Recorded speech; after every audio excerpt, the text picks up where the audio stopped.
Up here in the hills north of Calistoga, California, there are plenty of grapes to turn into wine.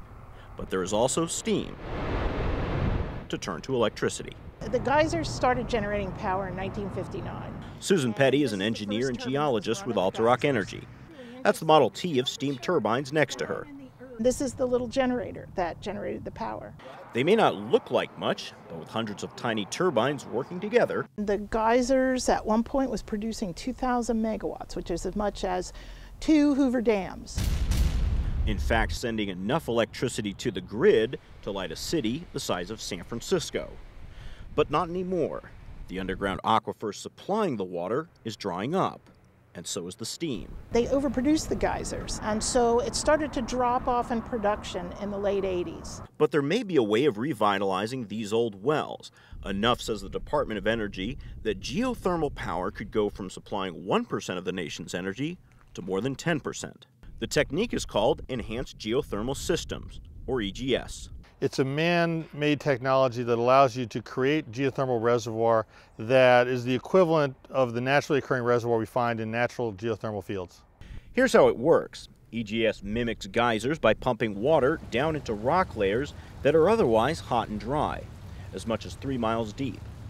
Treated water then is pumped in and returns to the surface as steam, which turns a turbine. Geothermal power. And the Obama administration is betting big on EGS. Almost $156 million in stimulus funds are going to EGS-related projects, which could be great, except... Induced seismicity. Induced what? You can cause earthquakes. Ernest Major is a geophysicist at the Lawrence Berkeley National Lab.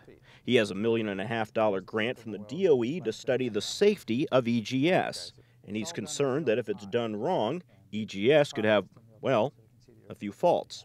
If you drill too close to the fault and you put too much water into the fault, you could have what happened in Basel, Switzerland 4 years ago.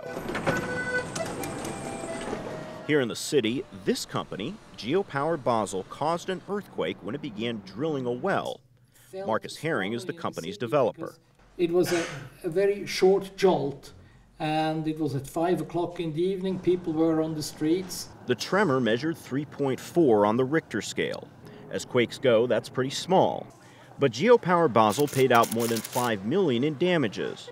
And Herring, who's a geologist by trade, nearly found himself breaking rocks instead of studying them. The prosecutor thought he has to do something because it caught so much the media that apparently they needed a scapegoat. Herring was eventually acquitted by a Swiss court.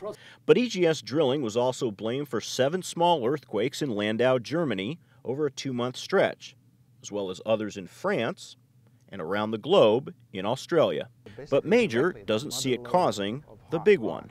even if you inject into the San Andreas Fault, it's unlikely, not impossible, nothing's impossible here, that you create a large earthquake. In my view, EGS done properly is safe, it's an attractive renewable source, and I think it's money well spent. Money including a $22 million grant to Altarock from the DOE to revitalize many old wells and drill new ones. These power plants are built, they're operating, they have transmission lines to take the power away. So we'd be able to bring them up to full capacity. Something Altarock was trying to do back in 2009 when it began drilling in the geysers of Northern California to launch the first EGS project. But that first try withered. Just a few months later, safety concerns from California Senator Dianne Feinstein's office, along with several technical setbacks, forced Altarock to shut down the project. O'Shea says earthquakes had nothing to do with the decision. The issues there had to do with drilling and the difficulty of getting to depth and the fact that it just was costing too much money. Still, just a few months after its shutdown, Altarock, with the help of those federal funds, moved its plans for EGS testing far away from populated areas.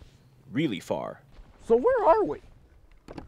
We're right in the middle of Central Oregon, in Deschutes County. Will Osborne runs Altarock's experimental site here in Lapine, Oregon. The company's second try at showing EGS can work safely.